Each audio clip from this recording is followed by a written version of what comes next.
Here is how to disable restricted mode on YouTube on your mobile device. So first of all, you need to go ahead and open your YouTube application on your mobile device. Restricted mode limits what you can watch and prevents you from making comments.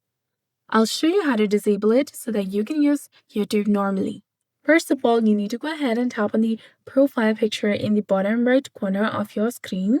Then tap on the gear icon in the top right corner to go to settings. Now in the top, select General and scroll down and find the restricted mode option. Turn it off by simply toggling this option off.